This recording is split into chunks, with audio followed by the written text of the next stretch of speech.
Well. Welcome back to the vlog. Today, to quote Mr. Rogers, it is a good day in the neighborhood. It's a beautiful day in this neighborhood. Something just arrived.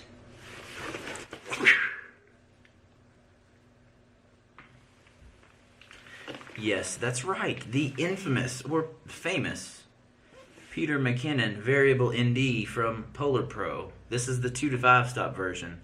So we might as well take a look at it. I mean, honestly, I hate unboxings, but let's just check it out. Let's check it out. Like, let's just open it. This is not an unboxing. It's just me opening it and checking it out. Roll intro. Yeah, personally, I think unboxings are boring, but when it's something as nice as this, I'm kind of intrigued. And the biggest thing that I've seen people like complain about is the packaging, because the packaging goes maybe a little overboard. But I mean, it is a Peter McKinnon signature thing, so I mean, yeah, it's going to be marketed as him. It's going to be a little upgraded packaging. It's a nice box. I mean, it's super sturdy. It's got a nice look to it with the matte and the satin, like, what is it? Topographical map with PolarPro logo. There's his picture of Banff. I mean, it's nice. I like it. This is honestly one of the things that I'm really excited about, which we'll touch on in just a minute. But here's the filter. A nice little aluminum case. It's got a good magnetic hold on it, and there is the actual filter itself. And of course, if you're familiar with this, the biggest thing about it is it goes from 2 to 5 stops, but it has a hard stop, so it won't go any further. So you don't get that weird like X cross pattern that you do on some cheaper filters, which is what I get sometimes on mine, and I have to kind of like edit it out or just not turn it as far as I'd like to. But this is called the Slim Defender case, and you can see it's super thin. It's like a kind of a hard plastic, rubberized on the sides here. And this actually goes onto the filter. And the reason being is because, number one, it protects your filter in travel. But number two, you can actually use this to thread it onto your camera. And if you use ND filters at all, you know that it is sometimes the most frustrating thing trying to get that filter to thread on, especially when it twists. So with this, you can actually keep it from twisting and just pop it onto your threads, hopefully a lot easier. Hopefully, I say, because I haven't done it yet. But you also note it has a nice gold cast to it too, and there's not supposed to be any like major color changes in this as it gets darker. I don't know how that's possible when it's golden, but we'll see. We'll test it out probably tomorrow's vlog. And then one other thing to note, that this is made out of quartz glass, and so PolarPro actually takes a full block of quartz and cuts this out and polishes it. So it's not like glass that's been melted down and then cast. That can oftentimes have very slight but perceptible imperfections in it to the sensor, and so you get strange effects sometimes with very cheap filters. Okay, so keep that in mind. I'm just going to close it back up for the moment. It even does it close with the Defender case? Oh, that is so rad! It closes with the Defender case on it, so that's super nice. I like that hard shell case. I got here. Little instruction, but whoa, nice stickers. Thank you, PolarPro. Love those. Lifetime warranty on this. Lifetime warranty. That makes the price that much more bearable for it. A couple little ads here, and a thank you. You're welcome. You're so welcome. Thank you, PolarPro. You guys rock. Okay, it's just like a little quick help guide thing. Love stickers. What else we got? Oh, this is nice. This is a soft pouch for the filter. And I don't know, will it fit? I'm just funny like that. Nope. So obviously this is just like a soft pouch if you want to put it in a backpack.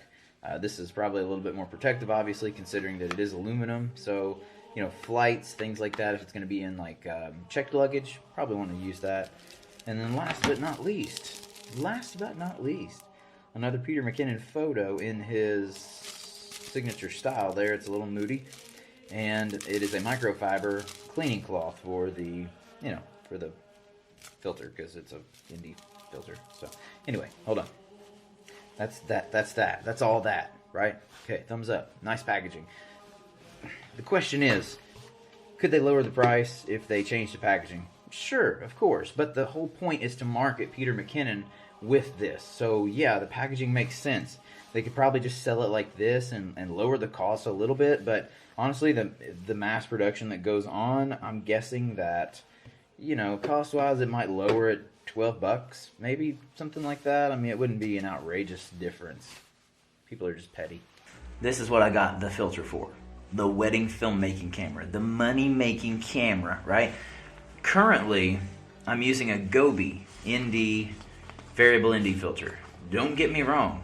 Honestly, that's a good filter. I think I paid $47 for it. For a 67 millimeter, $47 for a variable ND filter. It has worked great, but it doesn't have a hard stop. So when you twist it too far, you get that like dark vignetting or an X in the sky because of how the filter works versus the sunlight. I'm not going to get into the scientific explanation. You can look that up. Okay, it happens. The biggest complaint I have about this, and that PolarPro has addressed, is the fact that this thing, you probably can't see that, it is so stinking hard to thread on sometimes. That time it went naturally because it's on video, but half the time I'm like fiddling with this thing and like trying to get it to line up, and I don't want to like destroy the threads on the end of the lens, so you got to be like really careful with it. And it's just frustrating. It's frustrating. And then what inevitably happens is at some point your finger slips and then you get nice fingerprints on it on front or back, okay? As hard as you try, it doesn't matter. You're going to get fingerprints on it at some point. It drives me nuts. However, that's why this is so important. Or maybe not important, but it's a cool innovation on their part. For the Defender lens, no fingerprints, right? That's nice, okay? Sony, one little twist, boom, I'm on. There you go. And I have a lens cap on it, which I never carry on this because nothing fits this for a lens cap. So this thing is just exposed all the time. And there's actually a couple little nicks on here because of that reason, because I have to toss it in my backpack with no lens cap on. This is essentially a lens cap, and it's rigid, okay? It's not just soft rubber. It's rigid in the center and rubberized around the sides. And it just pops right off. Bada bing, bada boom. Now watch. Hard stop. See, it won't go any further. That will not go any further than right there. That's what makes this so cool. And just the gold sheen looks pretty neat on the front of it. That's completely useless. And then this bronze copperish look on it. I dig it. Some people don't like it, but I dig it. It's just different. It sets it apart. Anyway, I like it. I like it a lot, and I like having that hard stop. And to be fair, just glancing at it on the little LCD screen, I can't tell a huge difference. But tomorrow, because it's getting late now, the sun's about to set, the time changes. Tomorrow, we're going to do a test of the Gobi versus the Peter McKinnon ND, just to see if there's any color shift, just to see if we can tell the difference. And hope we can. I hope we can. So they're not the cheapest filters on the planet, but they're also not the most expensive. Believe it or not, there are filters out there that are $600-700 easy. It's a good middle of the line. Lifetime warranty, can't beat it. I'm really excited to try it out. I'm so excited. And with daylight fading, there's just really no point. So, with all that being said, I am M. Hyatt, and that is Hyatt like the hotel, and I'll see you tomorrow. Watch this. Zoom out.